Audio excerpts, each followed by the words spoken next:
Is there anybody out there?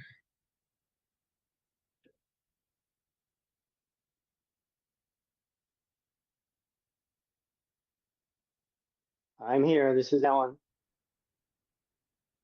Hey, Alan, it's Nancy. How are you? Good, how are See ya. you? Good.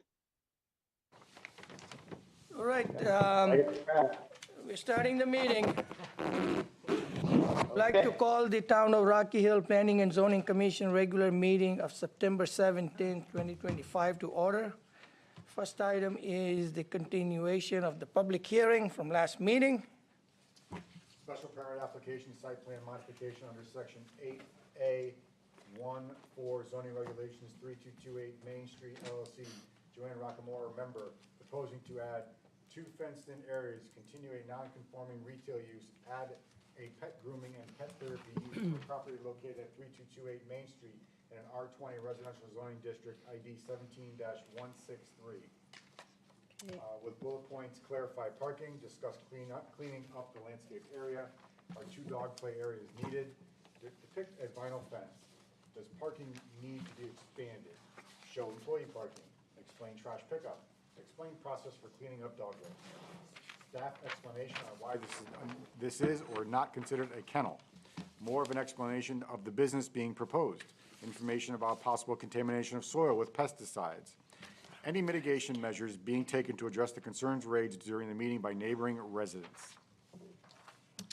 If I may, before you begin, I just want to point out on the record, at the August meeting, the members present were Dimple Desai, Alan Mordhorse, Stephen Lecco, Victor Zerilli, and Ron Robbins, Sean Hussey as well. Members absent were Nancy Maeda Brescia and Giuseppe Aglico. So it was Alan, Victor, myself, Ron. Ron, Steve Lecco, and Sean were present. Okay. Commissioner, I'm going to sit down on this. All right. You can still be part of it, just not, you're not part of I'm it. not voting. Yep. Okay, so, okay. Yeah, so it would be Alan, Victor, Ron, Sean, and myself. Sitting. All right, applicant, do you have a presentation? You want to get up, or? Yeah, you got to. Yeah, whoever, yep.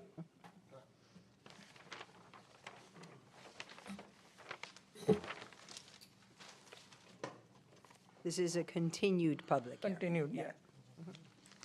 Good evening, Gaetan Rockamora, 86 Fox Hill Drive in Rocky Hill.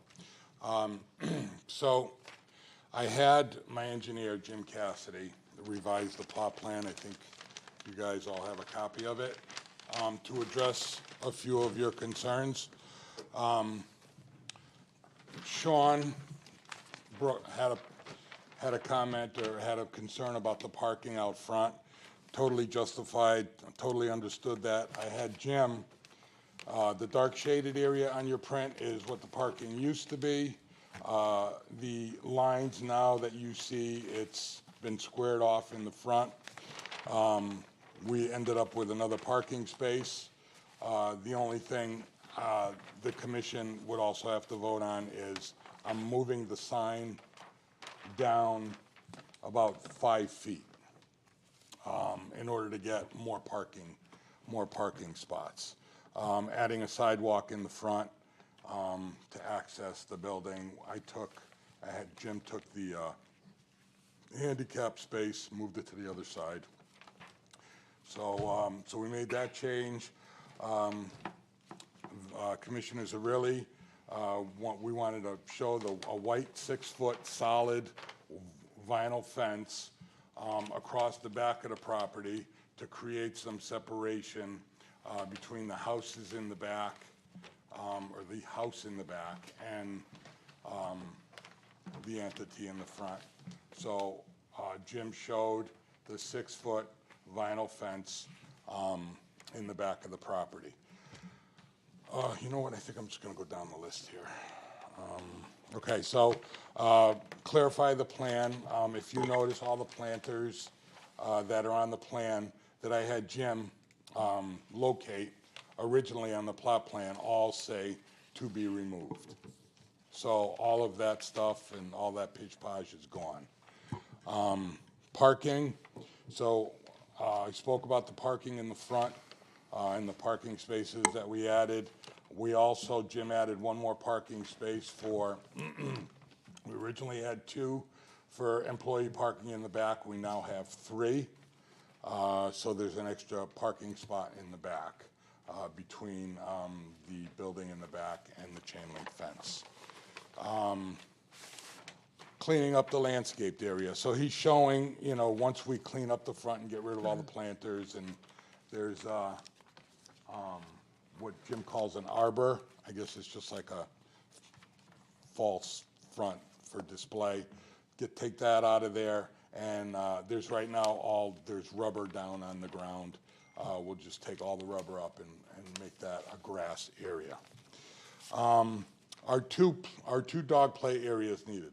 Well, there's 2 employees. So if Dr. Gary is exercising or working with a dog in the fenced-in area off the back of the primary building out front,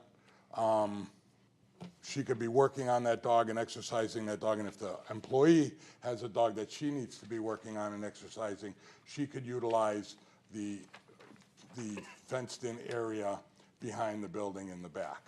And if you notice, both of those fenced-in areas are inside the 6-foot solid white vinyl fence. Depict the vinyl fence that's on here. We expanded the parking, showing the employee parking, trash pickup. We have town pickup there. There's 2 green barrels and a blue barrel. So there won't be any dumpster or dumpster enclosures. The garbage will go out on those barrels and get picked up because it's on the route of the houses and the other structured buildings there. Explain the process for cleaning up of dog waste. Well, I would imagine most dogs are going to go potty before they get dropped off for whatever they're getting dropped off for. But obviously, if the dog goes to the bathroom there, we're going to discard it the way everybody discards their dog waste. Plastic bag in the garbage. Next one's not me. So Dr. Gary must have got tied up. I don't see her here. More of an explanation of the business being proposed. She's going to groom dogs. She's going to exercise dogs. She's going to sell pet food. She's going to sell pet bling, leashes, collars, things of that nature. She's going to have the pet bakery items that she has, and she's going to sell those. So I don't know what else to say about her business. If you guys have any questions, I'll try to answer them. Information about the possible contamination of soil. Well, people in their minds are thinking this was a nursery. This wasn't a nursery. They didn't grow plants there. They didn't fertilize the ground. This was a flower shop. A lot of her cut flowers were delivered. She used them to make arrangements. Christmas trees came, they were cut. She didn't grow Christmas trees. The plants that she might have snipped to add into her arrangements were potted plants. The greenhouse to this day is still she's stored vases in there. She stored pots and accessories for her arrangements. So again, it wasn't a nursery. There wasn't any fertilizer in the ground. There never was anything planted there. Whatever was there was in hanging pots or baskets. And because of that, there's no mitigation measures being proposed or needed. That ends my answers to the question. All right, thank you. Because this is public hearing, I'm going to open the, Did you want me to go into the legal opinion, since that was one of the conditions also? Yeah. Okay. There was a request for legal opinion as far as to determine the definition of, looking at our definition of kennel. And We as staff have deemed this not to be a kennel because there's no boarding. I think our definition talks about 3 dogs boarding. Hang on one moment. Our definition of kennel, the housing or keeping of more than 3 dogs for show, boarding, temporary care, or sale. 3 dogs for show, boarding, temporary care, or sale. I sent that plus the application materials over to Halloran and Sage, they're our town legal firm. I received permission from our town manager to do so. I received a statement back from Richard Roberts, Attorney Rich Roberts. Kim, following up on our conversation, I believe your department's interpretation tying the term in quotes kennel, end of quotes, to uses that involve boarding of animals is reasonable and makes sense in the context of this particular application and the regulations. The emphasis of that definition is on the quote housing, end of quotes, or quote keeping, end of quotes, as a principal use rather than where it is very temporary and ancillary to another use such as grooming or therapy. As we also discussed, when the regulations are updated, because I did mention to him, just so you know that we're in the process, we're going to start that process of updating our regulations.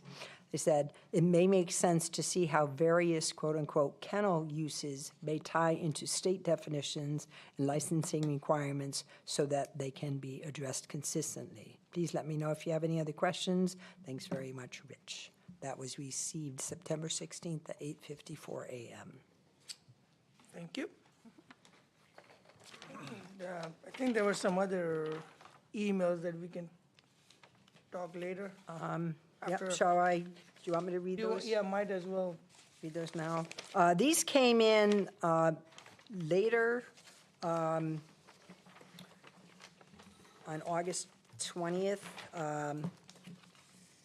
So they came in at like 4:50, 4:30 on that day. I don't believe they were read into the record then, but one is from, well, it's from Jasmine Smola, but it's signed Chris and Jasmine Bates. Dated 8/2025, to whom it may concern. I am writing to express concerns regarding the proposed development at 3228 Main Street of a pet grooming and pet therapy area at the sites previously occupied by a flower shop. Before any consideration is given to use this land for animal-related services, it's imperative that a comprehensive soil testing be conducted.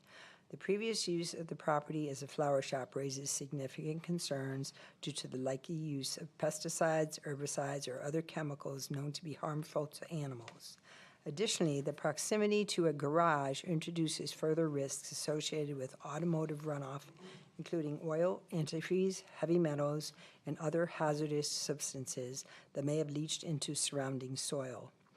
Animals receiving care in grooming or therapeutic settings are also in a vulnerable state, and exposing them to unknown environmental contaminants would be both irresponsible and potentially dangerous. Ensuring the safety of the soil is not merely a precaution, it is a fundamental requirement for any operation involving live animals. I strongly urge that no approval or further planning for a pet grooming or therapy facility on this property be allowed until certified environmental testing has confirmed that the land is safe for property be allowed until safe for animal use. Only with clear documented evidence that there is no harmful residues in the soil should a project be brought to the town to have real conversation. Thank you for your attention to this critical matter. The well-being of animals must come first, and that begins with providing them a clean and safe environment. We have an email received August 20th also from Rebecca Lee and Brandon Frost from 449 Pleasant Valley Road. To whom it may concern, I am writing to express serious concerns regarding the proposed development at 3228 Main Street of a pet grooming and pet therapy area at the site previously occupied by a flower shop and located adjacent to an automotive garage. Before any consideration is given to the use of this land for animal-related services, it's imperative that comprehensive soil testing be conducted. The previous use of the property as a flower shop raises significant concerns due to the likely use of pesticides, herbicides, and other chemicals known to be harmful to animals. Additionally, this sounds like the same letter. Additionally, the proximity to a garage introduces further risks associated with automotive runoff, including oil, antifreeze, heavy metals, and other hazardous substances that may have leached into the surrounding soil. Animals receiving care in grooming or therapeutic settings are often in a vulnerable state, and exposing them to known environmental contaminants would be both irresponsible and potentially dangerous. Ensuring the safety of the soil is not merely a precaution, it is a fundamental requirement for any operation involving live animals. I strongly urge that no approval or further planning for a pet grooming or therapy facility on this property be allowed until certified environmental testing has confirmed that the land is safe for animal use. Only with clear documented evidence that there are no harmful residues in the soil should a project be brought to the town to have a real conversation. Thank you for your attention to this critical matter. The well-being of animals must come first, and that begins with providing them a clean and safe. Thank you. I'll open up the public hearing to the public who is here, if they would like to wish to talk about this proposal.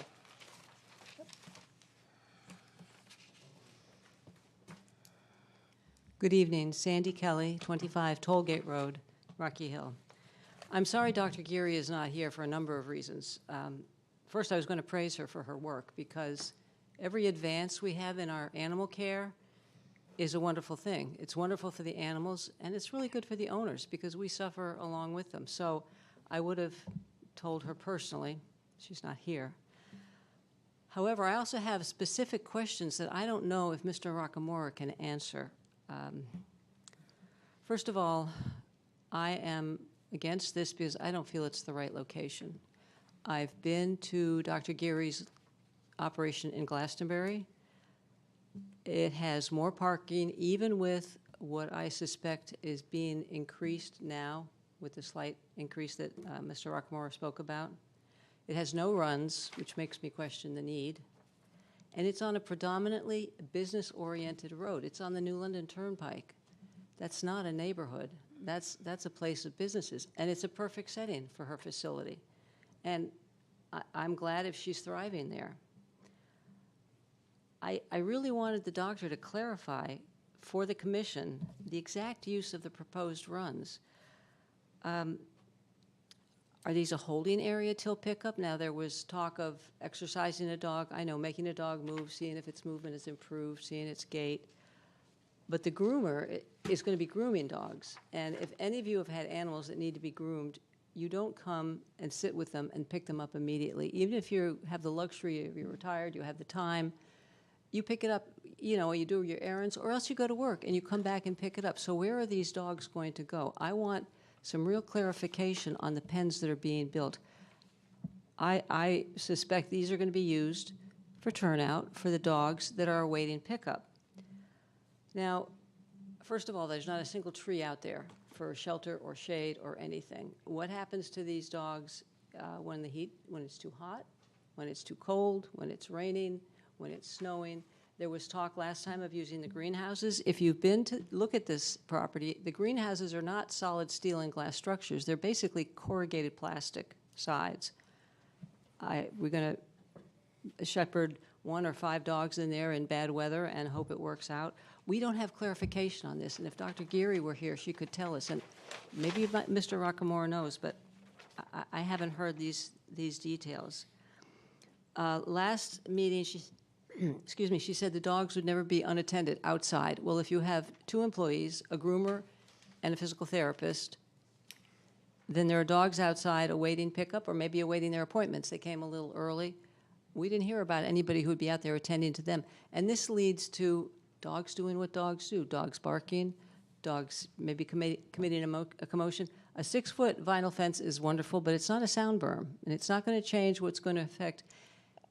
And yes, I live on the next street, but you would not believe how sound carries down that hill. There's probably a physics reason for it. and I live at the bottom of the next street, and I have probably heard every nail pounded into the house that's being built up there. That's okay. That's a finite project, and then it's done.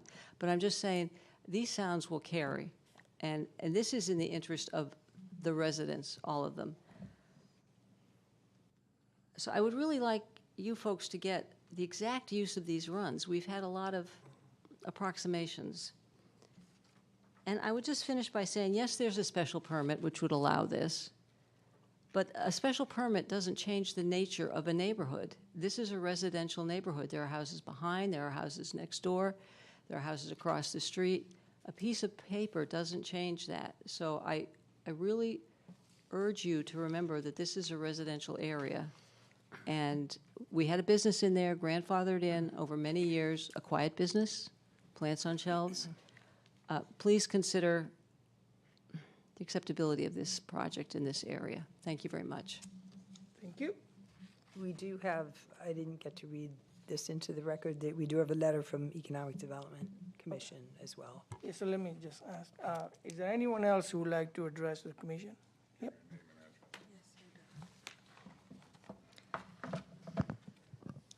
Daniela Rockamora, 86 Fox Hill Drive. Good evening. Thank you for giving me the opportunity to speak tonight.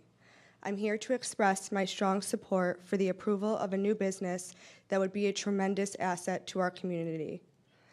A place for animals that combines physical therapy, rehabilitation, a pet spa and grooming, and even some bakery treats for our four-legged family members. This business would be owned and operated by Dr. Sweeta Giri, a woman entrepreneur with outstanding credentials. Dr. Giri holds a doctorate in physical therapy from Loma Linda University in California and is a certified canine rehabilitation practitioner through the prestigious program of the University of Tennessee. With over 10 years of experience, she has dedicated her career to both helping people and pets live healthier, more mobile, and more fulfilling lives.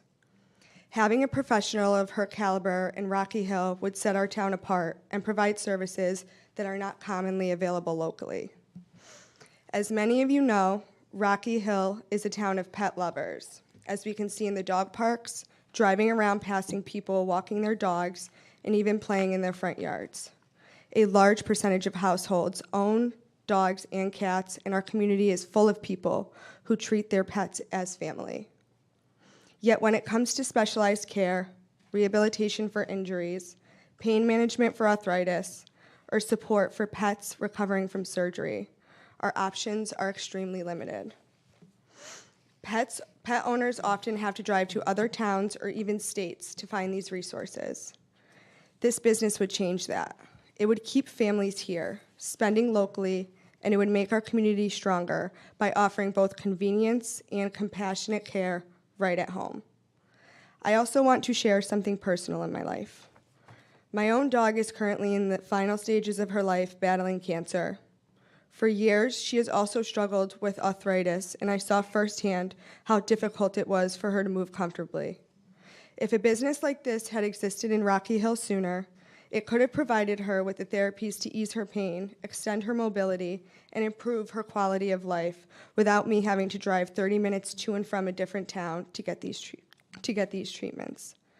And for me, as a pet owner who loves her dogs dearly, it would be an incredible source of comfort and support to know I had a place so close to home to take her to. I know I am not alone in this experience. Many families in this town face the same struggles with aging or injured pets. This business would not only improve the lives of pets, but also touch the lives of their owners in profound ways. Beyond rehabilitation and medical support, the spa, grooming services, and a dog bakery would create a community hub for pet owners, a place to care for our animals while also enjoying the experience ourselves. And being women-owned, it adds another point of pride for Rocky Hill, showing our support for small businesses, entrepreneurship, and diversity in leadership. Approving this proposal means more than just supporting a new business. It means supporting our pets, our families, our local economy, and our community values. It means making Rocky Hill a leader in compassionate, innovative care for the animals who bring us so much joy in our lives. On behalf of myself and many other pet owners in our town, I respectfully ask that you approve this business proposal. It will be an invaluable resource, one that Rocky Hill can be proud of. Thank you. Thank you. Anyone else who would like to address the commission? Anyone else who would like to address the commission on this proposal? Hearing none, I'll open up. Do you want me to? Yes. Okay. We have a memorandum. It's to our chairman, Dimple Desai, from Dawn Satterjee, the Chair of Economic Development Commission, dated 9/11/2025, special permit application 3228 Main Street. Dear Chair Desai, by virtue of this memo, the Economic Development Commission hereby submits our support for the special permit application for proposed pet grooming and pet therapy use for property located at 3228 Main Street. As the Economic Development Commission meeting on September 9, 2025, Guy Rockamora gave an overview of the proposed business, explaining that the main usage is for dog rehabilitation, along with a retail portion dedicated to baked goods and dog accessories. This business is specifically operated as a therapy center where dogs may attend after having some sort of major surgery and is not intended as a daycare, boarding kennel, or long-term stay. The proposed business is continuing a non-conforming retail use in the R20 residential zoning district, with the property previously being home to a floral shop. Upon examination of the proposed details of the pet business, it is determined to be of a low impact to the community as visitations for rehab and grooming are by appointment only. A top priority for the Economic Development Commission is to increase the number of unique businesses here in town. As of September 2025, the information collected by the Economic Development Office determines that there are no pet therapy centers in Rocky Hill. We would be delighted to add this business to the vast array of services offered here in town that increase the quality of life for all. The Economic Development Commission is confident the Planning and Zoning Commission will look favorably upon this request. Thank you. So open up the questions to the members. Commissioner Zarelli? I still don't understand what the staff explanation is about the kennel. I was unclear. I'm assuming it means that it's not a kennel, right? That's correct. That was the town attorney's opinion. Yeah, okay. Yes. So I concur with some statements from the public that the owner of the business cannot be here to clarify some of the things that she wants to do on site. So everything else lines up, other than the question of the amount of space we need for outdoor runs. That would be something that the owner would also have to answer. So beyond that, I don't have any questions. Thank you. Commissioner? Couple questions were employees. They said 2 employees, but it sounds like they need more. If there's going to be dogs outside, dogs being groomed, somebody running the counter, 2 employees for the whole shop doesn't sound right. And then they referenced bakery multiple times. Is there going to be additional services, food made there? And then I guess the last question was, she's not here to ask, but is she closing her other businesses down to be there 24/7? Is that she's dedicating her time to this location? Is she shutting down the other locations? I'm not sure. Commissioner Hussey? I guess to follow up a little bit on that, one of the items, just looking in the past minutes, Commissioner Robbins did specifically ask at the last meeting, he would like to see pictures and if Dr. Gary can just kind of address how it's operated. So having her not here is kind of a detriment for the commission at this point. Speaking about the vinyl fence, obviously there's a lot of issues with noise. I think I would have liked to hear something more about sound attenuation, maybe about a taller fence, about some type of sound barrier. A 6-foot white vinyl fence really won't do too much. So if there was maybe a professional opinion that depicted sound and how it would actually affect neighbors, that would have been advantageous. And the last one, following up with minutes at the last meeting, one of the points that I stressed was having soil tested to see if there would be any need for remediation. I'm counting about 4 planters on site. So obviously there was something going on with planting, and it was a request that I made just to have soil tested. It could be in specific locations, but I think from a professional to test the soil would have been beneficial for us to hear. All set. Mr. Lecco? I echo Commissioner Hussey's comments about noise. And for me, that's what it comes down to, really. A vinyl fence is not a noise barrier. I've done noise studies in my day, so I understand the physics of noise. That's not a sound barrier because it doesn't go all the way into the ground. A real noise barrier actually is embedded in the ground. There could be no gaps. So, 6-foot vinyl fence is likely not going to do the trick. Certainly a chain link fence offers zero attenuation as well. So I have concerns. I have concerns about the noise for the neighbors. And I think that having the applicant provide a professional opinion on noise attenuation with some details on the fence or fences that you're proposing would be helpful for us to make a decision on that. But for me, it really comes down to the noise and the impacts on the neighbors. All right, Commissioner Morhos? Yeah, unfortunately, any questions that I might have had can't answer tonight. It's a little disappointing that the person that could answer the questions isn't at the meeting. So I'm assuming that we'll be continuing this one more month. So I will hold off any questions that I might have had regarding, how the pets, the dogs will be handled in the open areas. And I know that we're not supposed to express opinions at a hearing, gather information, but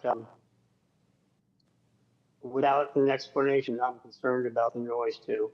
That's my only comment now at the hearing, and as I said, I presume we'll be continuing this the next month. That's it. Thank you. Commissioner Robbins?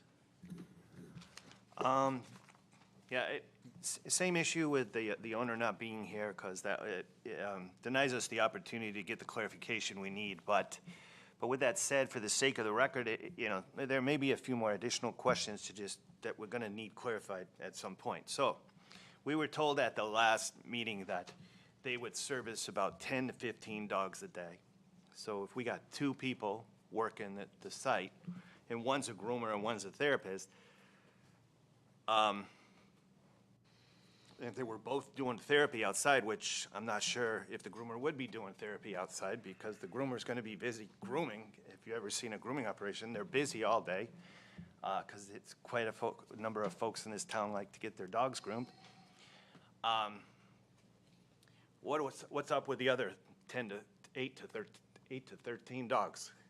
Where are they? Are they in pens? And where are those pens located? Are there going to be 13 to 14 pens in the house? She said no. She said no? She said no crates. No crates. So if they're busy doing therapy out in the play areas outdoors, where are all the other dogs that they service during the day? So that would be a clarification that we would need from the owner, right, to get a sense. It sounds like if you're outside, they're all outside. All the dogs are outside. And then you have a chorus of barking, especially if the dogs excite each other, right? They're going to bark incessantly. So again, that's the noise concern, and the clarification about how are 2 people going to control that scenario with these outdoor play areas.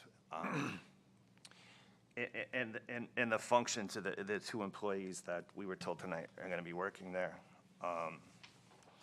So, and then the other question is, and again, this all gets down to more of an explanation of the business being proposed, and we asked for pictures, and we don't have a good sense of what she does now versus what this is going to be.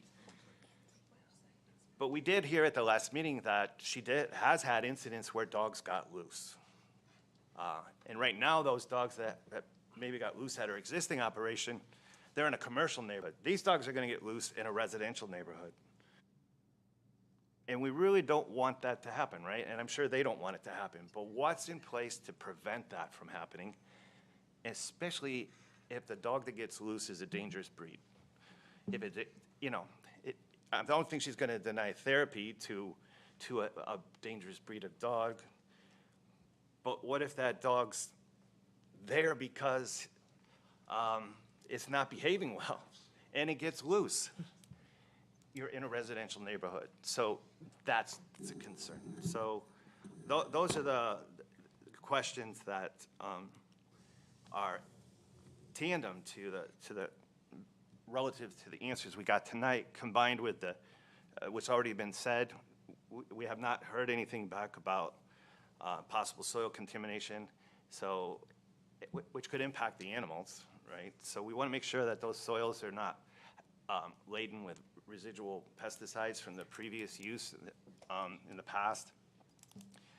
And we have not heard anything about mitigation measures taken to address the concerns raised by, during the last meeting and tonight, raised by the neighbors and the residents. So what are those mitigations? I haven't seen those mitigations for the concerns.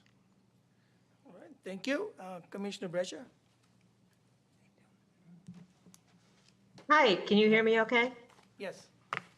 Okay, so I have a bunch of questions, but I guess I'd like to further define what rehab means, what rehab therapy means. Does it mean that the doctor is going to be doing any prescriptive medication, ultrasound, diathermy, e-stim?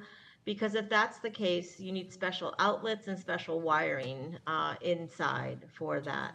I don't know, I understand she has a doctorate in physical therapy from Loma Linda. Does that mean she has prescriptive authority? Usually a doctorate in physical therapy is for people, not for animals. So I'm not sure if she has prescriptive authority. Will there be medications given on premises? Will there be injections or infusion therapy?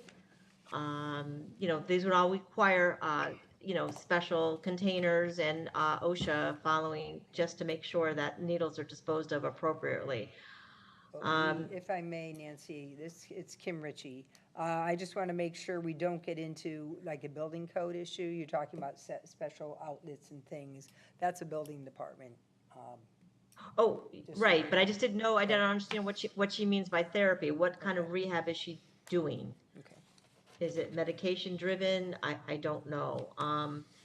And then, you know, the attorney gave you a legal opinion, gave us a legal opinion saying that there's less than 3 dogs there, will be there at a time, so that means it's not a kennel. So is that correct in saying that there'll be less than 3 dogs there daily? Because that won't be 15 dogs, it'll be less than 3, correct? I think that's overnight, not during the Okay, day. yeah, I think we can, Overnight. you'll get, What she just asked.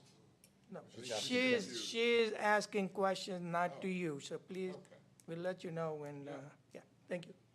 Okay, go ahead. Yeah, so I guess just to define a little bit more what they mean by, what she means by rehab. And then you're gonna have parking spaces in the back. Is that for employee parking only in the back? If so, is there gonna be a handicap parking space in back, in case an employee is handicapped? Because I understand there's one out front. And that's it, thank you. Right, thank you. I have few follow-up questions, just like other commissioners noted. So, thanks, Kim, for getting the legal opinion, and as I'm reading the legal opinion, you know, maybe we can say, okay, it's not, you know, based on the sentence that says the emphasis of that definition is on the housing or keeping as a principal use, rather than where it is very temporary. It is very temporary and ancillary to another use, such as grooming or therapy.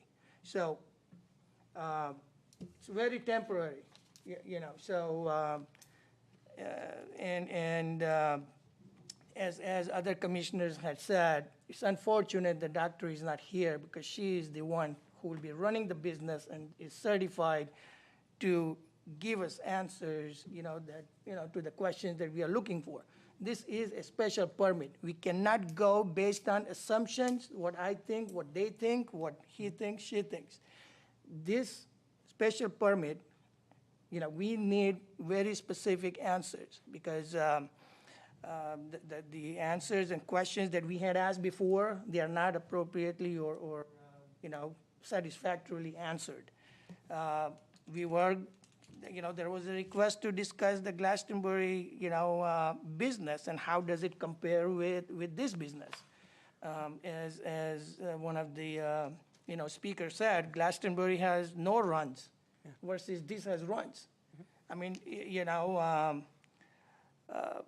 what is the exact business? I mean, we don't know, you know, where the, you know, dogs will be kept when you have 12 to 15 dogs at a time. You know, where they'll be kept. They will be all out.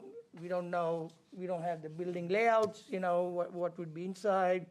You know, are they just shack-up offices? You know, do they have, you know, what is it? You know, there is, you know, there are no details to this application. You can, because of the request for, on the continuation. Yep.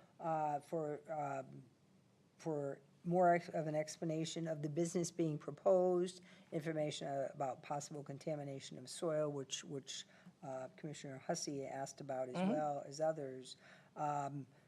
You can certainly ask for another continuance. There needs to be an extension. No, and again, I Be think. an extension for that. Right, and I think we haven't made that decision yet. I mean, Commissioner Mahoz was just thinking out loud. We you know, we still have to. Is he still on? Yeah, he's still on. Okay. Yeah. Can't tell. So, you know, we have to discuss. I certainly am, I'm here. Okay, Okay. thank you. Yeah, once we get responses from the applicant. So I think those are some of the follow-up questions in addition to what, you know, questions that public had. Mr. Rockamora, do you want to? Sure. Yeah, talk about. So, what I'm hearing are a lot of presumptions, a lot of, you know, if what, you know, it's just, you can't presume dogs are gonna bark. Just can't do it. Not all dogs bark, right? We had a question about, you know, where are these 10 or 15 dogs? Like, we've already discussed the fact that there's appointments. So there may be 2 dogs in there or 3 dogs in there at a time. And then when those dogs get done, maybe another one will get dropped off. I think we've discussed a lot of these things before, and we're bringing them up again. The pesticide thing. There's no ground contamination on the property. This was a flower shop. It wasn't a nursery. I stated that in the past, and I'm going to state it again. So, you know, we have a concern about impacts from the garage 2 buildings over. Kidding me? Oil and gasoline from the garage 2 buildings over is affecting my property. I don't know. I just think that's a little much. Okay. Like I said, there's a lot of presumption going on here. Okay, you can't. We have a zoning enforcement officer in town. If there's a problem with dogs barking, then it's a zoning enforcement officer's problem, and he's got to address it. And as the owner of the property, it's my problem. I've got to address it. Okay? So, you know, there was talk about medication and shots and dogs. Dr. Gary said last time she was here, she doesn't prescribe medication. She's a therapist, okay? We went over what she does, range of motion, exercises, all that. Now you guys are asking it again, okay? So there's questions about runs. There are no runs on the plan. Why are you guys concerned about runs? Do I show runs on the plan? There's no runs. There's a caged-in area in the back, and we put dog exercise area. The dog's going to be back there with the doctor, and the doctor's going to be, the dog or cat or whatever will be on a leash and will be in that area exercising. And I said last time I was here, the reason we fenced it in versus not fencing it in is because if the dog sees a rabbit or sees another dog, then the leash might slip off Dr. Gary's hand and the dog might get away. And you're right, a dog could get away. Better a dog gets away in a residential area than a commercial area. 100%, okay? So again, that's why the area is fenced in. The dog is on a leash, got it? Dog's on a leash. Leash gets off the doctor's hand, dog gets away. In a commercial area, dog gets run over by a tractor trailer. I'd rather have a dog, you know, get away in a residential area. It stands a chance of not getting hurt, but that's why the area is fenced in. So if the dog does get away, it can't go into the neighborhood or it can't go into the commercial area. Again, can't presume dogs are going to bark. Can't do it. It's against the rules. I have to deal with the regulations. You guys have to deal with the regulations. You know, employees, okay? I heard that there was going to be a dog groomer, a dog therapist, a receptionist, I guess a person running the bakery. There's 2 people there. We've stated that in the past. There's the doctor and her assistant, okay? There was a question about Giuseppe Aglico. Is the food going to be made there? No. Food will be made elsewhere, and the treats will be brought in, okay? I said last meeting, she sells organic food. I wasn't here. Okay. I said last meeting, and I understand you weren't here, but I said last meeting that, you know, she's going to sell organic food, okay, which is the reason for the walk-in cooler, which is already existing, and the Root System had a food license. Not a dog food license, but they had a regular food license. Is she closing the other facility? Yeah, she's closing the other facility. She wants to move to Rocky Hill. She bought a house in Rocky Hill. She likes Rocky Hill. She wants her business to be in Rocky Hill. And she would like you guys to allow her business to be in Rocky Hill. How she operates. Really? Dogs come in. They're scheduled to come in. They get put up on a table. And they get groomed. Okay? She's going to put a couple of areas upstairs inside, not outside, where the dogs will stay until they get picked up. Okay, so the dogs will be there, building's air conditioned, while maybe she's in the back exercising a dog in the chain linked area. Put a taller fence up for sound attenuation. First of all, going back to you can't presume that these dogs are going to bark. Not all dogs bark. Bigger fence, there's a 6-foot fence there now. I go to an 8-foot fence that's outside of our regulations. Now you've got me breaking zoning regulations. Is putting the fence in the ground 6 inches going to make a difference? If it does, I'll bury, the vinyl doesn't rot. I'll bury 6 inches of the fence in the ground. If that will help the sound attenuation. So, you know, I don't know. Again, a vinyl fence doesn't have to be 6 inches off the ground. It could be on the ground, or it could even be buried into the ground. Again, soil test, nothing that's been done there in the past warrants soil test. It was a flower shop. Dogs get dropped off, dogs get picked up. Right? Mitigation measures. What mitigation measures? We don't need mitigation measures. Mitigation measures against what you guys think might be too much sound for the neighborhood. I have the fence up in the back. You know, I'm 150 feet away from the nearest house, and the nearest house is down in a trough. We're adjacent to the wooded area in the back. There's no houses behind me. There's an automotive repair shop next door to me.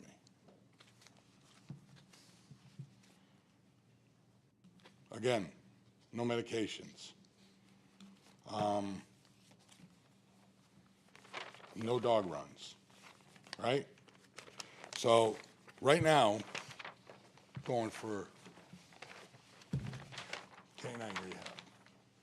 You guys have some leeway here. You could make me put up fences. You could make me change parking. You could make me add parking. You could make me put in grass areas. If I put another florist in there, florist that might do $3 million a year, they just move in. No changing parking, no doing anything. So you guys right now have the ability to add parking there, put some grass areas in, put a nice white vinyl fence up, address a few issues that you might have. Another flower shop, they just move in. So, I don't know, hopefully I've answered all your questions. Should I stay here in case you guys have more? No, thank you. So I'll just take it, it looks like, according to the applicant, all the questions have been answered. And there's nothing else to look into that would warrant an extension or anything like that. So please take note of that. Any other questions or comments? I'll go, Commissioner Zarelli. No, every question that we had as a commission came out of the minutes from the last meeting. And my only comment is Dr. Geary said basically everything that we asked, and that's why we're asking for her to confirm it. That's the whole basis of why we asked her to explain her business. So with that, I don't have anything else. Commissioner Hassey? I think I'll just kind of echo Commissioner Zarelli a little bit. One of the points, just reflecting back on the minutes, Dr. Geary actually stated on record that she doesn't crate the dogs, so they can be outside or gated on the second floor if necessary. So according to the minutes, all those dogs could be inside the structure. So I think just having some dialogue would have been extremely beneficial. Commissioner? Yeah, I have no other comments other than the ones I. All right. Commissioner Morhos? You're muted. I'm sorry. I have nothing, and if the applicant feels he answered all the questions, then I'd be open to closing the hearing. All right. Commissioner? No further questions. That proceed with the information that's available. Commissioner Brescia? All set, All right. all set. Thank you. Can I have a motion, please? Motion to close public hearing? Can I have a second? Second. All in favor? Aye. Aye. Aye. Motion passes 5-0. Thank you. Moving on to item 2, public hearing. Special permit application under section 4B72 zoning regulations, John and Kathy McCarthy proposing a private school, Rock House School of Music, for property located at 1834 Silestein Highway in a C commercial zoning district ID 04-441-A. Do we have applicant? Yeah. I just want to state for the record that we do have the notification to a butter. Okay. Thank you. My name is John McCarthy, from West Haven, Connecticut. Kathy McCarthy. So we're asking for a special permit to open a music school, Rock House School of Music at 1834 Silestein Highway. Some of the questions that we had asked were the square footage. It's 4,509 square feet. 80% of the building will be used for a music school. Ironically, there's a dog groomer on the bottom floor that will still have there'll still be a lease there till October. October of '27, yep. It says identify the property with the harmony in the district, given the location and the size. So the music school's in the perfect location. We have two other locations. We have a school in West Haven, we have a school in Wallingford, and we're expanding, and we did a lot of research, and we were really excited about the location, 1834 Celestine Highway. It's right off the highway. It's a central location. The building has enough room so we could have 9 studios in there where we could teach adults, children. We do all different kinds of classes for guitar, bass, drums, piano, singing, school band instruments, saxophone, trumpets, flutes, all the school band instruments like that. We also have little rocker classes where we teach children 3.5 to 7 the rudiments of music. Another thing we are hoping to have an office there. We have a nonprofit that we run called Teach Kids Music. It's teachkidsmusic.org. And what we do with that, we have offices in our other 2 locations as well. And what we do with that nonprofit is we help underprivileged children and families with instruments. We give free instruments, free instruction. So yeah, and we try to help the community in that way with our nonprofit. We're hoping to have an office as well at this location. Let's see. I say, identify how it will promote the welfare of the town. Well, music school will definitely help the arts of the community. We do a lot of community events too in the other locations. We have our children play at different fairs and parades, and actually a couple of our bands are going to be at the Durham Fair coming up in a couple weeks. So it really does help the community and the arts of the community to expand that. I think that, yeah, so the different things we want to do is in the building itself, we would have to do some construction in the building, just a couple different walls, and we understand we need permits and stuff like that, just to make the different studios, painting, and we'd like to paint the outside of the building, just update it and make it look nicer. And let me see what else we got.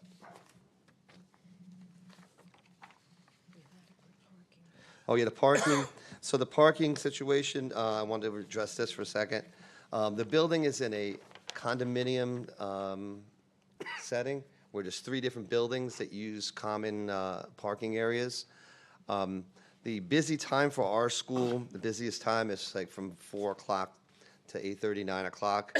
One of the other buildings is an office building, and they have, most of the people leave at 4:30. So the parking the arrangement would be perfect because the spots would all even open up. Most of the people that come to our school, they drop their children off anyway and pick them up afterwards. A few times, some people, the parents do stay. The location did have a hairdressing salon and there at one point, in a social club, which would have a lot more people there at once than we would have. So it has proven itself to have adequate parking already. But I think knowing that the different hours would be perfect for our situation, I think would make sure that we would have no problem with parking there. I think other than that, that's basically all we have. Anything you want to add? Did you want to talk about the music ambassadors? Yeah, well, oh yeah, all right, one last thing. So I've written over 60 different books for learning how to play all different instruments, and throughout that, I have also worked with a lot of famous musicians that I've created programs for under the Rock House Method brand. And a lot of these musicians, I did instructional videos and DVDs when DVDs were around still. And I built relationships with them, and they all, when they are in the area, or some are, and they live in the area, but if they're not living in the area, when they tour the area, they come down to the schools and they give seminars, and they make appearances, and it really creates a lot of excitement for the area. We've had people from like Carmine Apiece from Rod Stewart's band, Doug Wimbish and Will Calhoun, the whole band actually from Living Color, people from the band Disturbed, from the Meters, Megadeth. There's a bunch of different bands, over 50 different bands I've worked with different artists.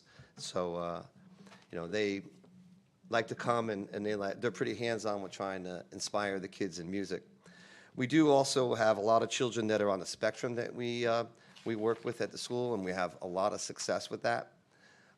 Our teachers are all trained and certified. We have a strict training course they go through to learn how to inspire the children, because not every great musician is a great teacher. So this really teaches them how to be a great teacher as well. Bands of all ages. Yeah, so we do have all different ages. We have, like I said, starting at 3.5 with our Little Rockers classes, and, some of our older students now are in their 70s and 80s, yeah. So we do service all different ages at the school as well. Yeah.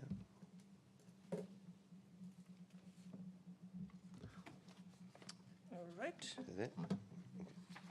thank you. Anyone has any questions on this application? Seeing none, I'll just open up for commissioners. Commissioner Zurelli? Does she have to read?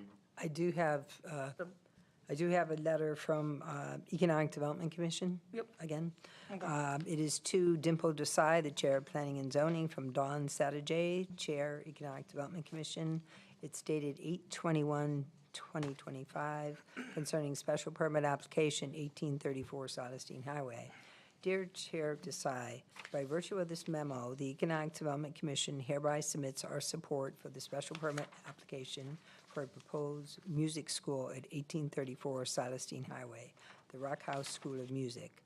The Rock House School of Music provides musical and voice instruction to a wide range of ages, starting at 3 years old as little rockers to adult students who want to learn a new skill.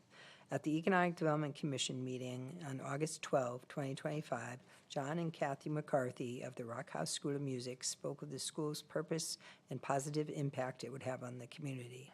Since 1981, the Rock House School of Music has helped over 2 million musicians worldwide. Their nonprofit, Teach Kids Music, provides music instruction, instruments, and performance opportunities for children that are less fortunate. The location of the school on the Solestein Highway makes for easy access for potential students. The size will allow for multiple teaching studios and performance spaces. A music school will be a positive and compatible addition to the mix of existing businesses along the corridor. A top priority for the Economic Development Commission is to enhance the town's arts and culture. We believe the Rock House School of Music will be an exceptional addition to our community, and we would be fortunate to have them here. The Economic Development Commission is confident the Planning and Zoning Commission will look favorably upon this request. Thank you. Commissioner Zurelli? I have no questions. Commissioner? Thanks. No questions. Commissioner Hussie? Just a question on parking. Is there designated parking spots for you, or how does parking work? Yeah, Yeah, you could go ahead you- to the podium. Yep. Yep. Come up to the podium. Thank you. Yes, there are designated spots for our school specifically. I believe it was 12 spots that are designated specifically for our school. Yep. And do you have an approximate count as to how many, maybe at your other facility, how many come and go you know, is 12 adequate? I mean, how, size-wise, can you kind of give us a little description on that? Yeah, so, yeah, that would be pretty, I mean, even if we have our school completely filled at once, I mean, the most it would be 12 to 15 cars. And the busiest time, like I said, is like after the other buildings are the office buildings are already out after 4:30. But most of the parents at other schools we found, they drop their child off and then come back afterwards. So again, that would actually even help the community. Like they drop them off at the other locations and they go shopping at a place close by. And but I think all at once you don't see more than 6, 7 cars there at once. Okay, thank you. Yeah. Mr. Leco? You can stand up there. You can just stay there if there are questions. So how many employees will you have at any one time between those hours of 4 and 8:30? At once or the? At once, yeah. It could be maybe 6. Okay. Yeah. At once. Some teachers will go on for a couple hours, and then we have our teachers are independent contractors too, so they might come in for 2 or 3 hours to do some lessons and then leave. Okay. Yeah. And does this building have central air? It does. It does, okay, good. It actually was 4 separate sections, the building itself.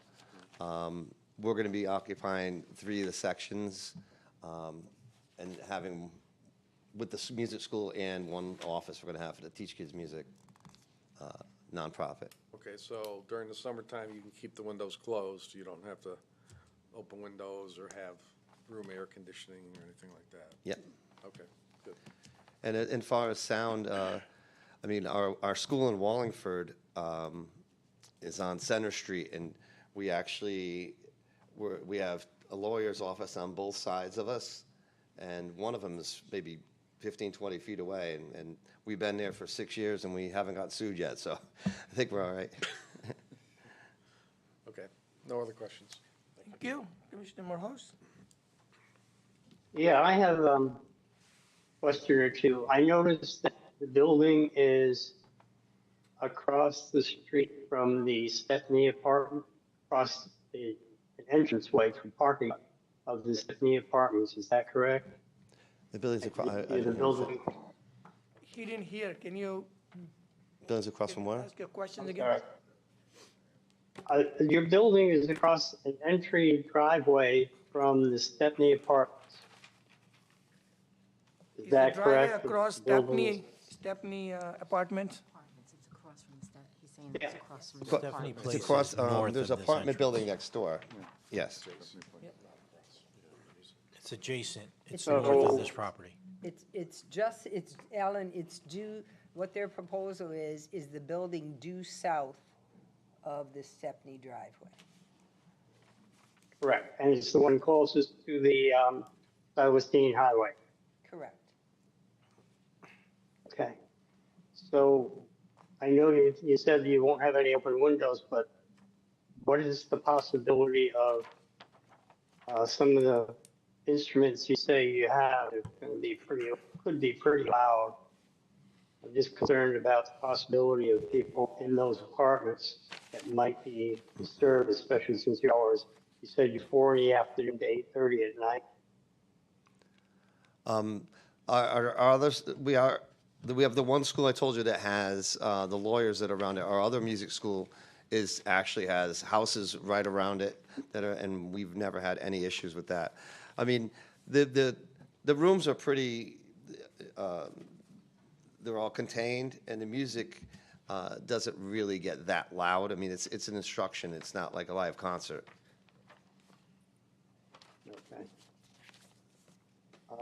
Okay, that's all I have. Right, Commissioner Robbins? Yeah, just on this same topic, I'm assuming that because you don't want one studio lesson, the noise from one studio to interfere with the other student's lesson. I'm assuming you're using soundproofing materials in the walls? Yeah, when we do the walls putting up, we do a soundproofing sheet rock that goes in between everything. Yeah.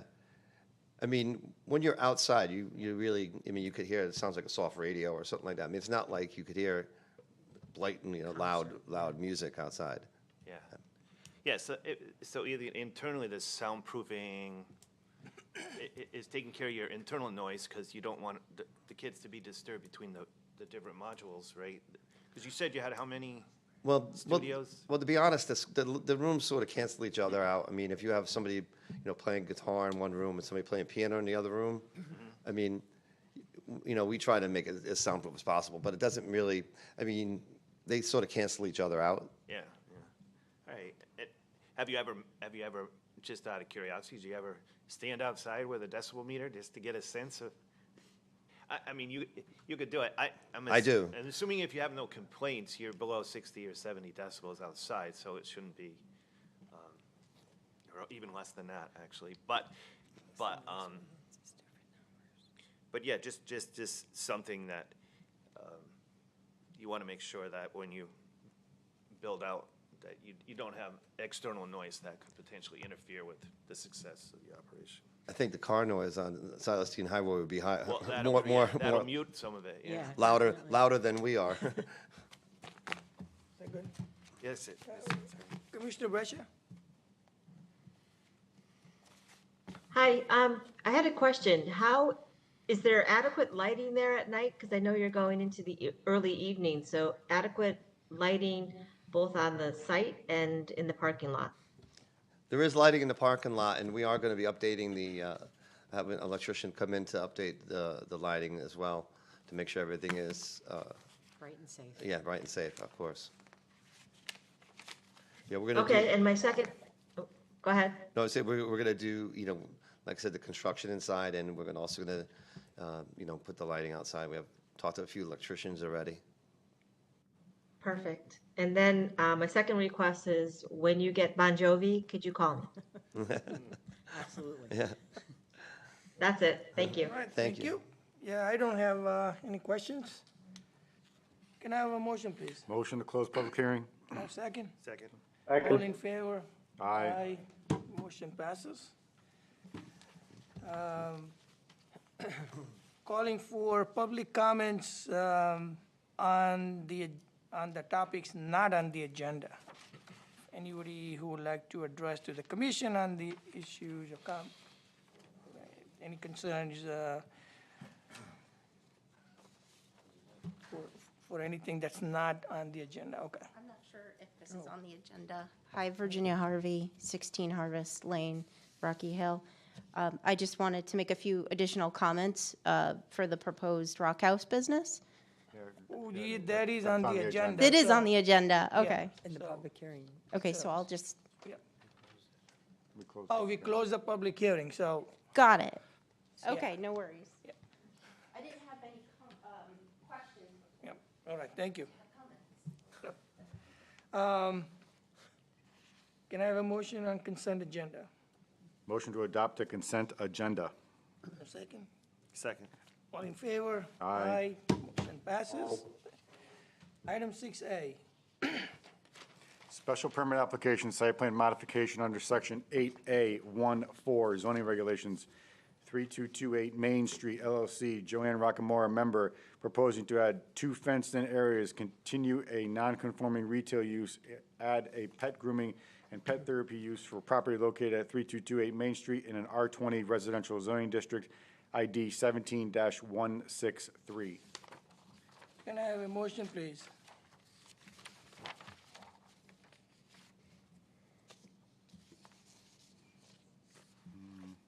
I can make a motion to deny the special permit application under section 8A 14 zone regulations 3228 Main Street LLC. Can I have a second? Second. Any discussion among the seated members? Yep, go ahead. Yeah, the property is in residential zone. Currently, it's a non-conforming use that is virtually non-intrusive, or it was, because I guess it's closed now. It didn't disturb any of the neighbors. This is a new non-conforming use, which has a potential for being highly intrusive, which means noisy uses with barking dogs stored outside. That's my reason for denying. And maybe we'll get some other comments. How about the seconder? It's all about the noise for me. I didn't get adequate explanation. Wish the doctor was here so she could go through her business better. The minutes supported the business having many dogs outside, which would cause noise, which in a residential neighborhood did not, it just didn't drive with our regulations, as well as I also support the expansion of a non-conforming use. Any other comments? Just that it's again, a non-conforming use that's in an R20 zone, you know, and ultimately, there's a potential, not even a potential, there's an intensive, a more intense use than the existing use in an area that we zoned as R20. So the vision, the purpose of the town was not to increase the level of commercial or retail activity in this area. It was just to preserve the use that was there. But in this case, because it's intensified use, I see that as an issue that I cannot support. I have just following similar comments. This application is non-conforming. It's a non-conforming use under Section 8A14, and the intensity of the use is the reason why, you know, I have concerns. There are no presumptions here, as we, you know, as we were told. Presumptions are on both sides. Dogs are not going to bark. Dogs are going to bark. I think lack of information on the application itself. The application is incomplete. We asked for that information at the last public hearing. It's unfortunate today the individual who is very well versed with the particular application is not here to justify why this application, you know, deserves, you know, approval. So for all these reasons, you know, I'll be supporting the motion. So if no further comments, can I have, you know, all in support of the motion? Aye. Aye. Aye. Any opposed? Motion passes 5-0. Thank you. Thanks for your time, folks. Thanks. Special permit application under Section 4B72 zoning regulations, John and Kathy McCarthy proposing a private school, Rock House School of Music, for property located at 1834 Solstein Highway in a C Commercial Zoning District ID 04-411-A. Can I have a motion, please? Motion to approve the special permit application for John and Kathy McCarthy, Rock House School of Music. Can I have a second? Second. All right. All in favor of the motion? Aye. Aye. Any opposed? Motion passes 5-0. Congratulations. Thank you. Item C. Site plan modification, Sitha Ramajane Swame LLC, DBA SWAD, proposing to add 2 parking spaces and lease a portion of the property for the operation of a movable temporary food trailer under Section 9C64 zoning regulations for property located at 414 Cromwell Avenue in a C Commercial Zoning District ID 12-171. Do we have applicant? You guys don't have to stay if you don't want to. You're done. Unless you want to partake in the festivities here, you don't have to. Congratulations. I will be in contact with you. Okay. Okay. You're the applicant, okay. You can, yeah, Point of order before the applicant speaks. yep. Just a question to staff or to this commission, because this is in a C commercial zoning district and we're talking about food preparation and food sales, should this be a special permit application? I throw it out before we start talking about it because we don't want anything to go on the record before we do it. So if you look at, I'm trying to, I lost the page, I'm sorry.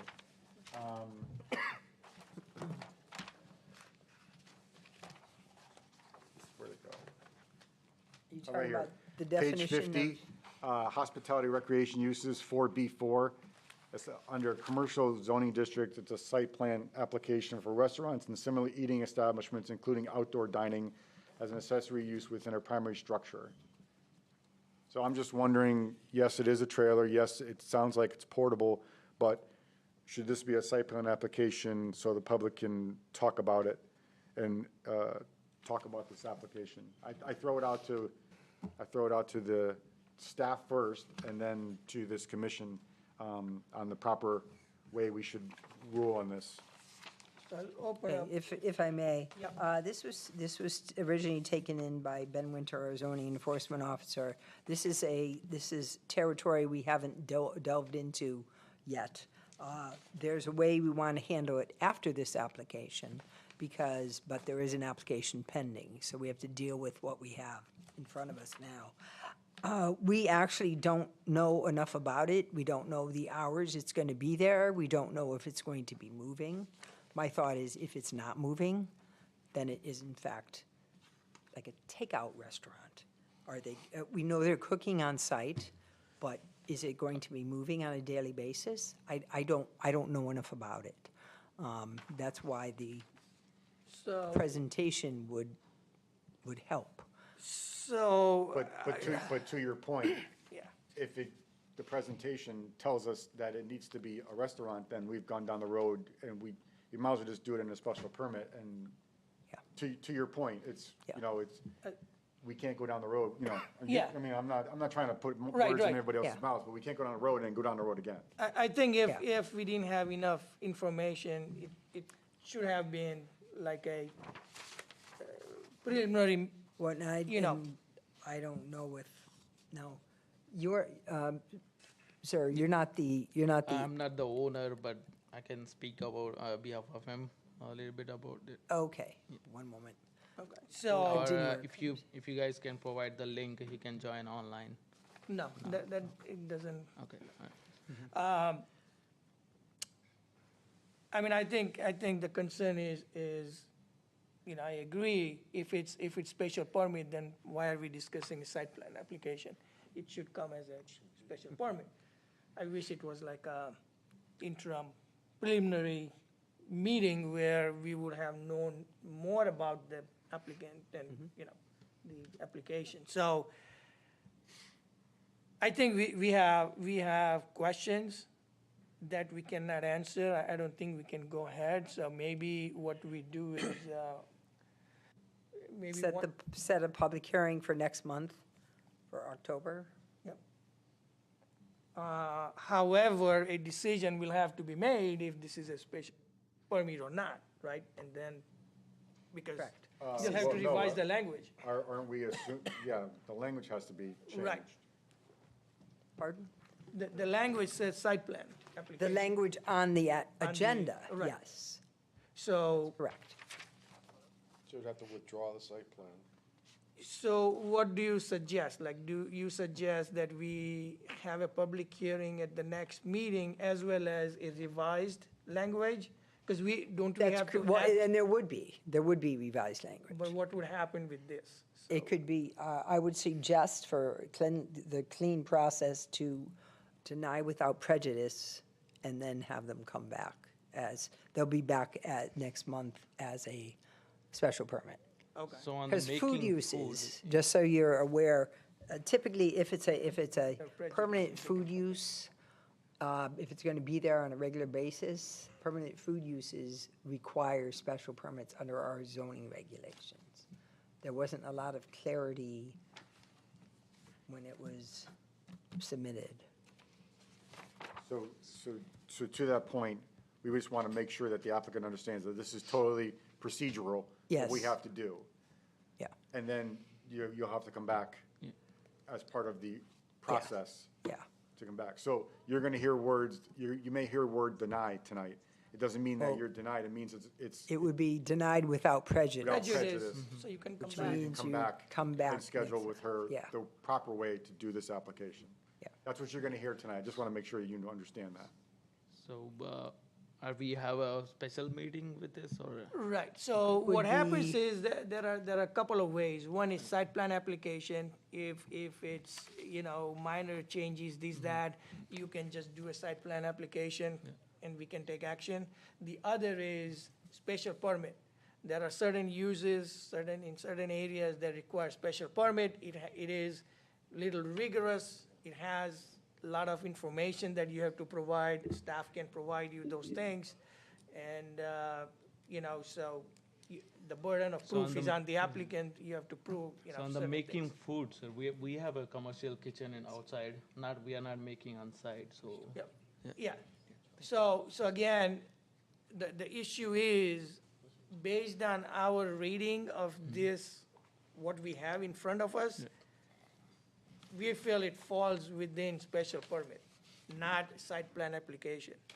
So that's what you will follow, and you will let us know next month what the process is. And she'll be able to take you through the entire thing, how to do it. She can guide you Yeah. what to do. She'll guide you what to do. So I know a little bit about it, on the hours So- of operation and those things. Yeah, I don't think we want to discuss right Okay, now. okay. So let's not, and please make sure that whoever is knowledgeable about the process and all that is here as well. So So the owner, you're saying? owner, whoever you feel, because if you don't get sufficient answers, yeah. There's also a variance they claim is on this property too. So there's other things. Yep. Okay, so we're going to pursue a motion to deny without prejudice site plan modification on 414 Cromwell Avenue for this application. Can I have second? I'll second that. All right, all in favor? Aye. Aye. Any Opposed, motion passes. Thank you. See you So next we'll month. see you next month, and Next you will month. work with her. Same date, It will be No. October 15th. October But 15th? I will be in touch with you as far as, well, I gave you my card, so I Yes. would, please reach out Sure. via email or call. All right. And I will be in touch as far as what the process is, and I'll send you the necessary information. Thank you. So you should reach out to her probably tomorrow, so, because it may take some time. Don't call her on like Yeah, day before. yeah, no so. problem. I'll just email you, Okay, great. Yep, Thank okay. you. Thank you. Thank you. Item 7A, CROG Regional Planning Commission, Commissioner Host. Yeah, we had a meeting on September 4th. It was mostly, like 90% of the meeting, it was about close to 2 hours. Most of the meeting concerned a presentation by Mike Siska of Halloran and Sage on, and what he did was he reviewed land use and legal updates in the last few years and reviewed some case law updates also. And he also reviewed Public Act 2549, which is the legislation that Governor Lamont vetoed, I think, back in July. That was about an hour and a half. Then there were brief reviews of recent zoning referrals, CROG, and a short segment on what's new in my town, where a few people spoke about what's going on in their town, specifically regarding land use. I spent, the final item on the agenda was, they brought up some upcoming land use training that's coming up in, actually later this month, October and November. That's presented that gives people credit for their training requirements. I sent Kim links to the training opportunities, also the full video of the meeting. I think she sent the video out to everyone, which was the primarily the presentation. And the next and last meeting of the year is going to be in early November. That's it. All right, thank you. Hey, could I just piggyback on that as far as, CROG is having a conversation on housing affordability and expanding choices in the capital region. And there's two opportunities. One is Wednesday, September 24th, from 7 to 8:30. It's in Southington at the Callender House Senior Center, or Thursday, October 16th, 2025, 7 to 8:30 at the Community Room at Goodwin University and Riverside Drive in East Hartford.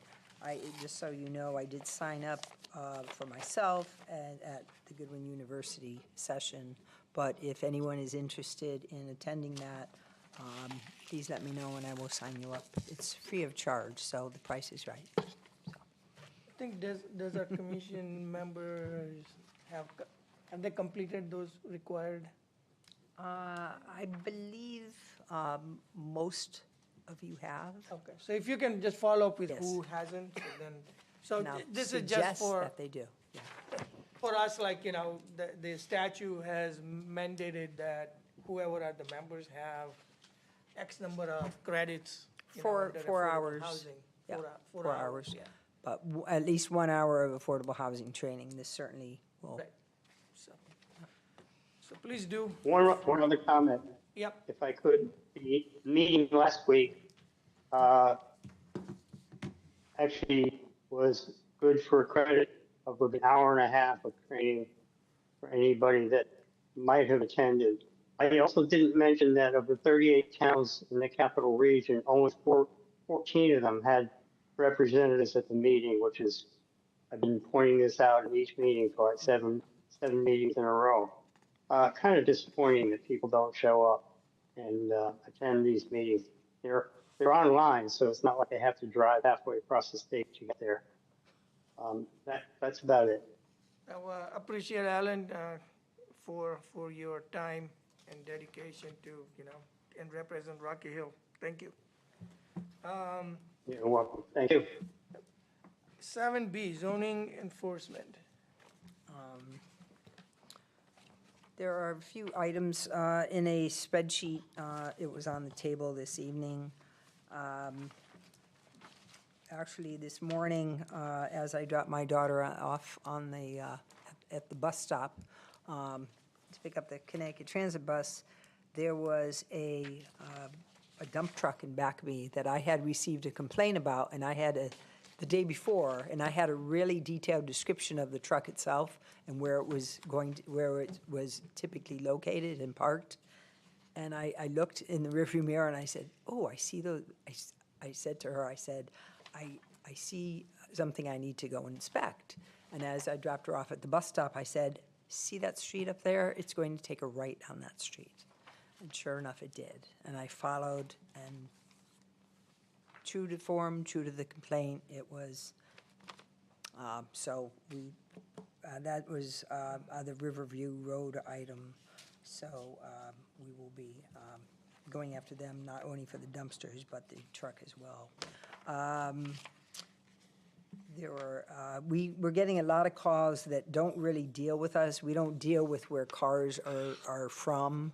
We're getting a lot of calls for people with out-of-state plates.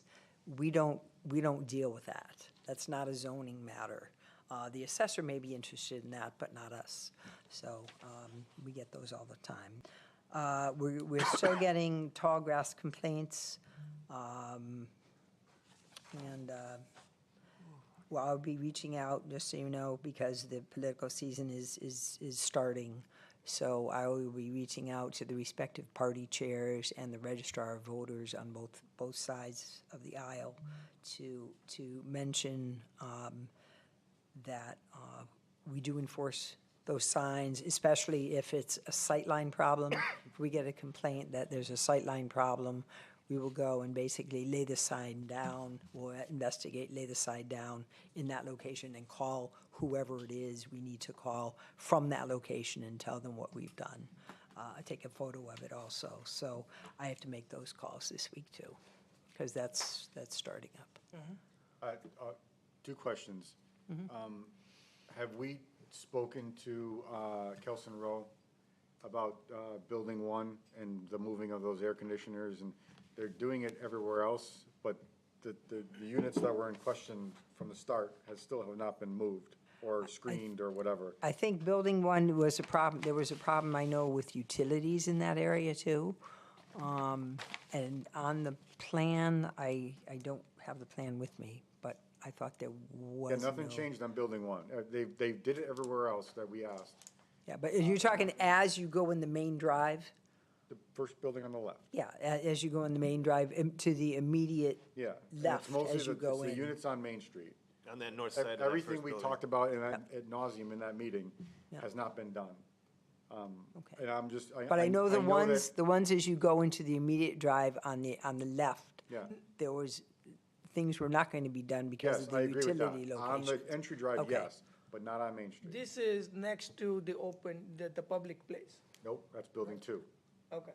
Okay. Yeah, and First building. there's just a few bushes there. The first building that was built and got CO'd. So towards the north end of the first building. Yeah, yeah, in that corner. Nope. No, it's the first, it's the. I know what you're You talking know, about. yeah. I know Nothing what you're changed, talking no- about. And they said they were gonna do it before the seasons because they don't need the air conditioners because they're not heating, they're only AC. And we took them at their word and there's still nothing's been done. So now we're coming out of the quote-unquote warm season where we need air conditioning. I just wanna keep on throwing in the tickler file that none of that has been changed in the front on Main Street. I'm not talking about the entry drive, because we understood Yep. about the slope differences and everything else. They explained why they couldn't do it there. And they did stay true to their word to putting up the walls and on all the other units, which was perfect. But the expectation was they were supposed to do it on Building 1 also on Main Street, and they haven't done it yet. Is they? So, no, that's on the corner. It's, There's a- yeah. okay. Oh, it's, But is your I know concern the- just I the know the wall, or, building. because they said they're gonna move them back too. Whatever they have to do, whatever they said, whatever they put on the plan, because the plans are right now, and that they're still not jive with the plans. And And then my second question is that, can you take me through if it's a zoning enforcement issue, that if there's overgrowth on sidewalks? Is it the same thing as shoveling a sidewalk? Or, because if you walk through several areas of this town, you literally can't walk on the sidewalk because of overgrowth. You have to walk on lawns and everything else. in we certain get a areas. lot of complaints about shrubs overhanging sidewalks, or whatever. It's truly, it's not a zoning issue. However, we get many things that are not zoning issues. Do we have the teeth to enforce that? Not necessarily, but we try our best. Correct. Shoveling snow on sidewalks, that is not our issue either. More concerned about I understand the Yep. shoveling part, the landscape part. Now Yeah. I mean, If it's tall grass, yes, I'm that is talking about us bushes. under blight. Bushes and trees, literally trees and bushes. Yeah. Encroach, like, there's no sidewalk, it's just trees now. Yeah. On certain So- locations in town.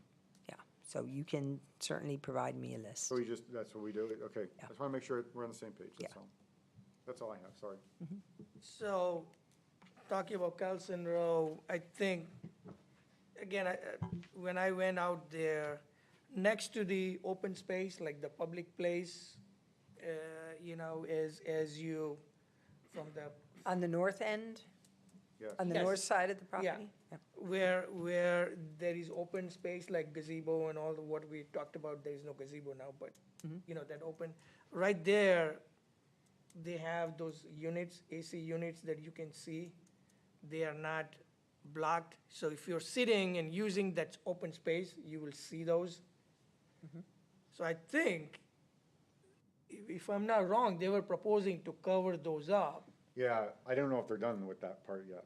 Okay. Still under construction. They're still under Because- construction, that's why I'm giving them the benefit of the doubt on that. Because they did this one Yeah, in the front. yeah. So yeah, on the side. I don't know what they're doing. Yeah. Yeah. So I think we just want to, maybe, I will Stay on give top you, of it. I will give you those specific sections of the plans Yes. as was approved. yes. So the then next everybody meeting. will have it, and we'll just keep track of what we have, yeah. So are these all the open violations we have right now? Not necessarily because it's an active construction site, so. No, Yeah. I'm saying this is all the open violations we have. This is what he put together for us for this evening. Is it a monthly thing, or is that all of them? Is this like a running or? we get He new- has that on his computer. I mean, he has that on his computer, this is for the month. So it looks like this is September, because all I see is September 2025. Correct. So would it be best just to email him with concerns so that he can add them to the list, or they might still be pending? I don't know if they came off the list. Yeah, you can do that. Okay.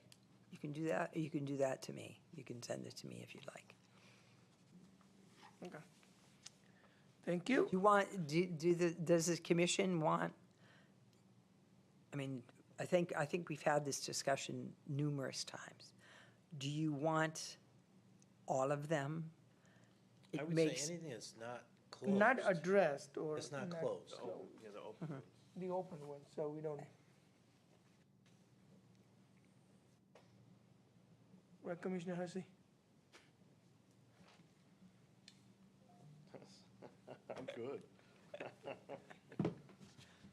All right, minor modifications, no. nothing, okay. We Planning, do have Mylars to be signed that I think. yeah, he signed. Giuseppe, okay, thank you. Thank you very much. Thank you. Plan Implementation Committee. I think our meeting should be coming up in October, or no? Well, that's what So we we need should to have our talk next about. meeting. And keep in mind, it would be primarily staff and then 2 members of planning and zoning. As we get into specific topics, I would suggest we bring in other department heads as needed, rather than, we started out with a slew of department heads coming to the meeting, and then they dropped off very quickly. So the smaller working group, I think, So I worked out think better. for the next one, I would like to invite the Housing Committee, Affordable housing? Affordable Housing Committee. Okay. So it would be a joint, Well, to her point, don't we have to pick who's gonna be at that meeting? Yeah, so I think it's 2 P&Z, right, 2 wetlands, or well, I whatever. know that wetlands, there was an individual that did express interest. Yep. Because Dave Pomberg did mention to me that there was someone that. So you will that work wanted- with them, so we'll have those. Yep. Right?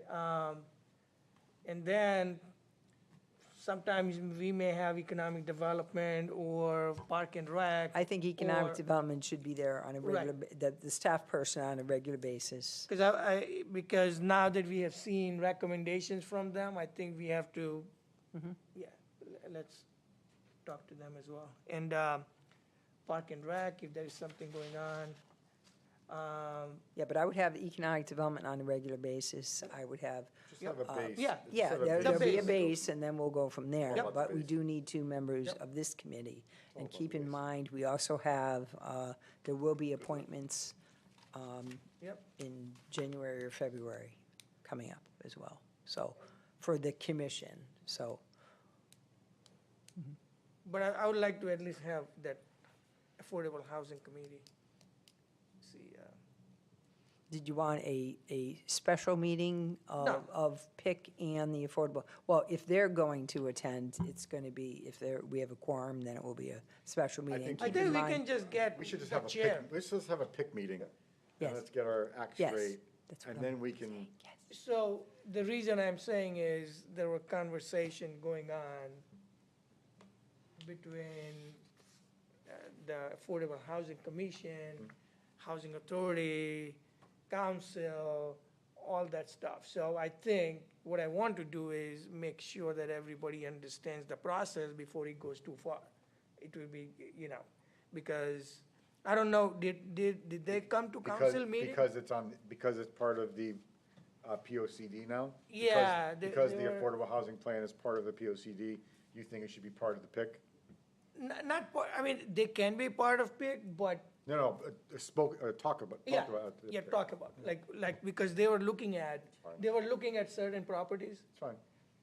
and they have some plans. And when I started asking some basic questions, it's like, I think Yeah, they have a long way to go. they have a for long that. way to go, and they were ready to present it to council. No. I don't know, did they? They did not go, they did on a preliminary basis, just Okay. under public. Okay. They did not go to the council as an agenda item. Okay. No.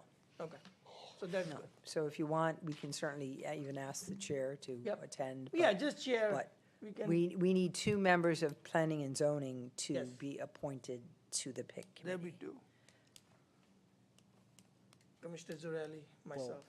Is that what the commission wants to have happen? I just want it to be, is that correct? Yeah, I Put it to think a vote. we can Alright. put it to vote.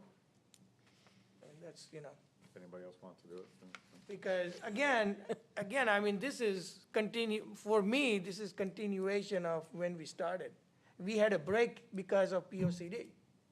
That's correct, and now we have a new POCD, so I would like another vote as to, yeah, Okay. So. that's can I- appropriate to have. So can I have a motion? I can't give the motion myself, so. I'm going to make a motion to nominate Victor and Dimple to the PIC committee. All right. Can I get a second? Second that. Second? Second. All in favor of motion? Aye. All right, motion passes. Thank you all. Thank you. Now it's official. Now, when's the meeting? I think it was October, because we had scheduled. Yeah, but is it Every is it quarter. the first week of the month, or I is it the don't last know, week of the month? it's been a while, I need to, Now you need to set up weekly meetings. no, We gotta talk about that, too. no, we don't need weekly meetings. Okay, onward. All right, Affordable Housing Committee, oh, okay, look at that. Yes, the Affordable Housing Committee has expressed interest, and it was on the record at a council meeting, about the former I-291 land, the access land. They actually divided that property, so the state would require an access way from Maple Street to I-91, plus, some property. And the Affordable Housing Committee wants to basically have a placeholder put on that property to say, we may be interested in doing something. Well, what? What are you interested in doing? Who's going to do it? What is it? Is it multifamily housing? Is it single-family housing? Is it an 830G application? Who's the developer? How are you going to purchase the property? Is it going to be a gift? I mean, there's so many different So many things. It's not- unknowns. yeah. So it's just, we're totally at ground zero. Yep. So, just so you know.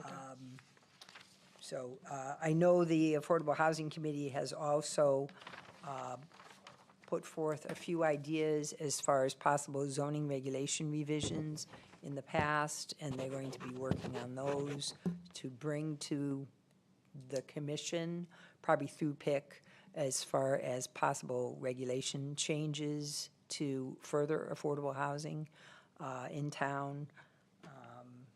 So they'll be talking about that as well. So what I would like to do is when you talk to the chair, it's if they have a concept, then we should talk about the concept rather than they going too far in, redrafting all the regulations and then, No, if they there do are have, concerns. some ideas. Yeah. So, and that should be a dialogue that should So be. we should discuss those before they go too far. Yep. Yeah. Okay. They is me. Huh? Yeah. No, I mean, I think they should come. The commission should come. I Yes, think it yes. should not be Yes. put on you and say, you go and talk. No. Yeah. Okay. I'm sure they'd love to attend. so. Legislation, Legislation, you know that, that House Bill 5002 was vetoed by the governor concerning there was a lot of housing legislation in that. There is a proposal through, for a regional housing plan concept. I put it in your packet. It's something that I was asked by our town manager to kind of react to. So I did a cursory reading of it and basically put together an email for him. And it was basically a reaction to what I read, which I put in your packet this evening also. It's from the Council of Small Towns.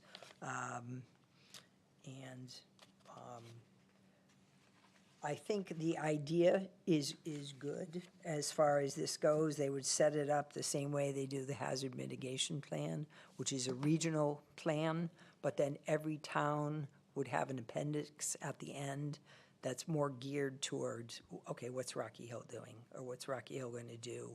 What's Weathersfield going to do? And each town would have their own input. But this training, like we're talking about, the CROG training at Goodwin University or Southington, that's part of that conversation. And each town would be represented in this housing strategy, this regional housing strategy. So they'll come up with that plan. And then, So is the intent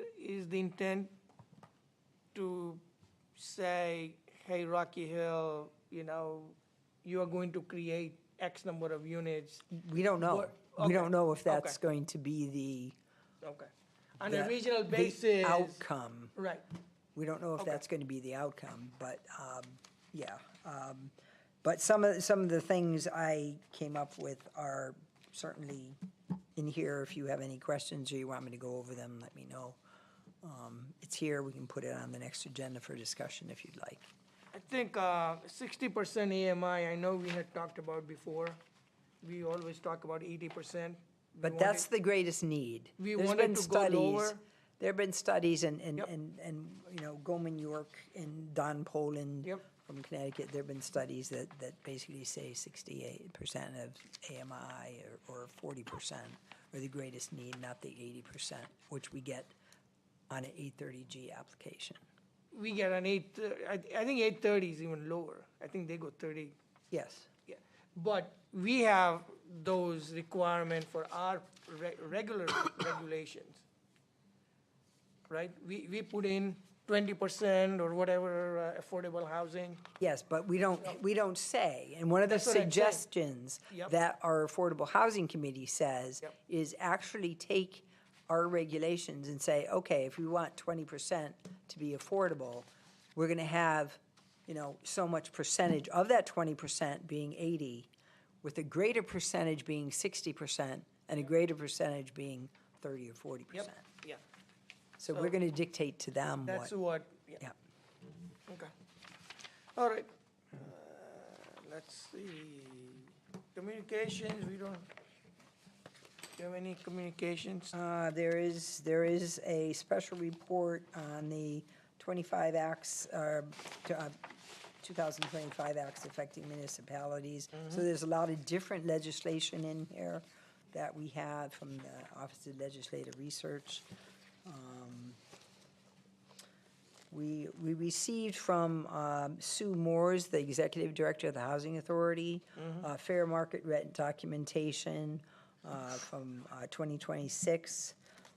She submitted it to the Affordable Housing Committee. She was invited to attend concerning that. No, Oh, they're like expensive. At the bottom, yes.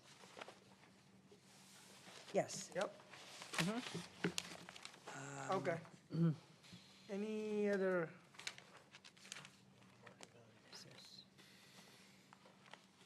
Oh, there's something about performing for architectural drawings versus surveys. It's clarification about architects are not allowed to plans. What is that? They can prepare plans Oh, okay. for construction drawings, but they cannot prepare a quote-unquote survey. Oh, okay. It's too bad they had to actually clarify that, but they have to, Okay. which is too bad. We have no bills. Item 10, Motion to adjourn. Second. all in favor? Aye. Motion passes. Thank you all.